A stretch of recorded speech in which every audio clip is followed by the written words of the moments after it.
Bienvenue sur Gabon 24. L'invitée du jour, Son Altesse la Reine Clarisse Mangabel. Elle nous vient du Cameroun. Elle est la présidente fondatrice de la GREFMD, la grande rencontre des femmes camerounaises et du monde. Elle est présente à Libreville au Gabon pour cette première édition du Sifflet.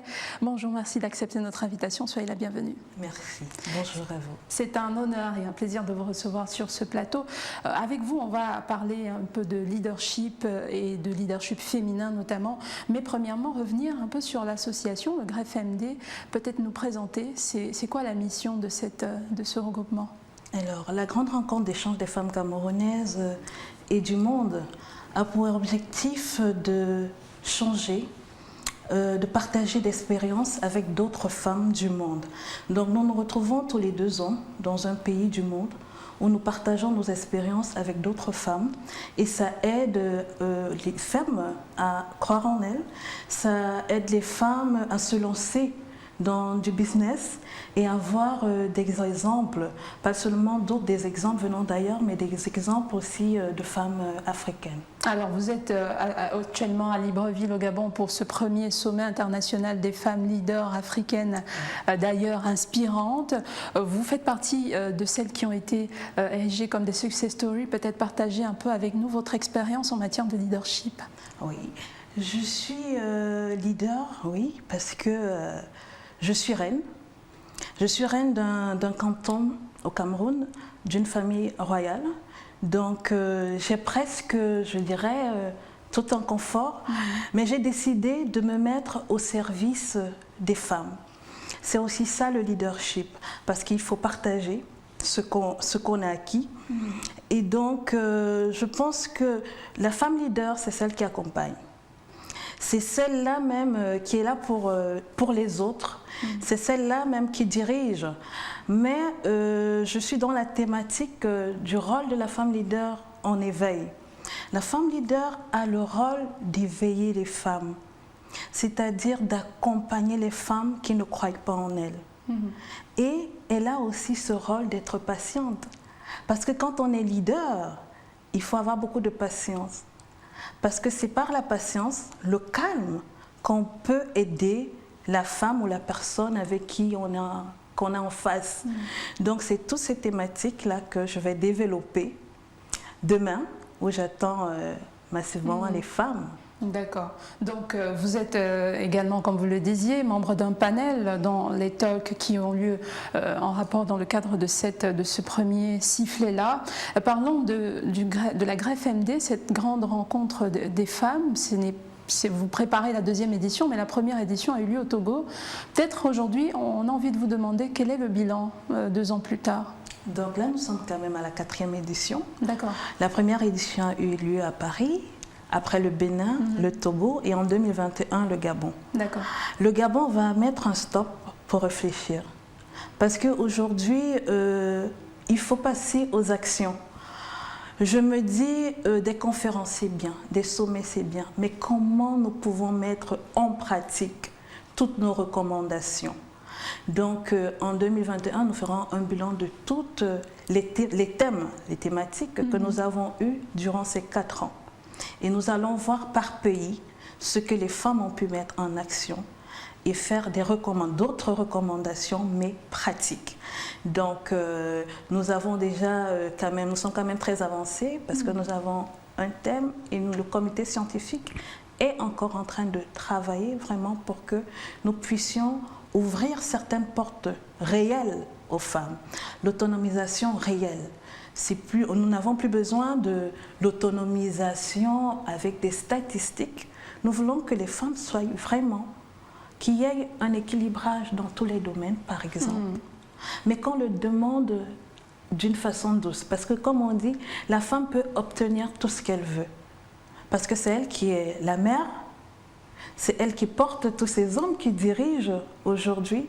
Donc, je dis souvent, avec une bonne communication, nous pouvons avoir tout ce qu'on veut, mais nous devons avoir des canaux de communication. Si nous avons une barrière, nous avons parlé de la 1325, de la résolution 1325 hier, et figurez-vous qu'il y a des femmes qui ne connaissent pas ces résolutions. Moi, je l'ai découverte il y a 2 ans. Donc comment mettre en pratique ces résolutions? Comment faire en sorte que les femmes soient au courant de cette résolution? Je pense qu'au Gabon 2021, GREFMD, nous allons nous arrêter et regarder et voir ce que nous pouvons faire, mais avancer, faire avancer les femmes et faire en sorte que la femme puisse réellement prendre sa place au niveau du monde. Alors vous avez dit quelque chose de très important tout à l'heure, ça fait beaucoup de forums, beaucoup d'ateliers, beaucoup de conférences qui parlent de leadership, qui parlent d'autonomisation, mais on n'en est pas encore à une concrétisation véritable, du moins dans certains secteurs ou alors dans certaines zones du continent. Qu'est-ce qui pose problème aujourd'hui? Qu'est-ce qui fait que les associations ou certaines associations de femmes n'arrivent pas à quitter et à sortir des cancans, des salons feutrés pour entrer véritablement en action? Je n'accuserai pas l'État parce que je pense que dans chaque pays on a des mêmes problèmes. Dans chaque pays, le gouvernement essaye de faire des choses, des formations, des appels même aux femmes. Mais le véritable problème parfois, ce sont des femmes tout simplement. La femme elle-même. La femme elle-même. Parce qu'à la sortie d'une conférence, comme ce sommet, nous allons avoir des recommandations. Ces recommandations seront mises dans des tiroirs et ils ne sortiront pas. Nous avons besoin aujourd'hui des femmes qui passent à l'acte, des femmes qui mènent des actions concrètes, des femmes qui sortent à la sortie d'un sommet comme celui du Sifflet, vont dans les zones rurales, expliquer aux femmes, donner les recommandations, ramener la femme rurale à la femme qui sait aujourd'hui utiliser un téléphone portable. Donc le problème aussi, c'est la femme. Il faut que la femme se lève. La femme ne veut pas aller vers l'information. La femme ne veut pas aller à la formation. Tout le monde préfère rester chez elle. S'il y a un sommet, on va dire je ne peux pas payer parce qu'on me demande des frais de participation. Je vais payer un taxi. Aujourd'hui, figurez-vous qu'il y a des sommets où il faut payer les femmes pour participer. Est-ce que c'est normal? Je ne pense pas. Parce que ce sont des formations. Tu ne sors pas d'un sommet sans avoir quelque chose. Si ce n'est pas des relations humaines, c'est au moins la connaissance. La femme elle-même, vous voulez dire, ne semble pas consciente des véritables enjeux. Oui, mais ou des priorités. D'accord. Par contre, la femme qui ne viendra pas à un forum, le week-end, elle se prendra le tissu d'un mariage, elle se prendra des tenues pour le même mariage. Une véritable confusion de priorités. Voilà, une confusion de priorités. Donc la femme doit connaître ses priorités. Alors la question de leadership en elle-même semble être aussi une cause de guéguerre au sein même de ces associations et organisations. Je ne sais pas quel est le cas au Cameroun, peut-être nous dire comment est-ce que la question est résolue. On a souvent beaucoup de petites guéguerres, on va le dire ainsi, des petites disputes, des batailles de leadership véritablement au sein même des associations entre les femmes elles-mêmes. Est-ce qu'au niveau du Cameroun, qui est en Afrique centrale, on peut le dire, un exemple en matière d'autonomisation de la femme, est-ce que le débat se pose encore là-bas? Le débat se pose toujours, tout simplement parce que quand il y a des gens ensemble qui font pratiquement les mêmes choses, il y a toujours un conflit de leadership. C'est ça le véritable problème de la femme. Nous avons un manque de solidarité féminine. Les femmes ne veulent pas être solidaires. Aujourd'hui, dans le monde, les femmes font des sommets. Mais il faut que chaque femme puisse comprendre que chaque sommet vient avec un plus. Chaque sommet vient avec un plus. Il n'est pas important de faire des guéguerres de leadership entre les femmes, alors qu'en tant que leader, vous avez un devoir d'exemplarité. Donc, quand il y a deux associations, on le vit tous les jours, des associations de femmes leaders qui se confrontent. Nous avons des cas d'associations des femmes où ça ne va pas, où il y a des problèmes internes sévères. Parce que le but et les objectifs, c'est plus ça. Nous avons un problème d'ego, un problème aujourd'hui qui est devenu capital financier. Et donc les femmes ne s'y retrouvent plus. et nous sommes dans les guerres. C'est pour ça que je prône beaucoup la solidarité féminine. C'est-à-dire venir à un sommet pour soutenir sa sœur. Venir à un sommet parce qu'il est temps que la femme africaine puisse se lever. Il est temps que la femme africaine laisse des petites choses et puisse montrer l'exemplarité de la femme.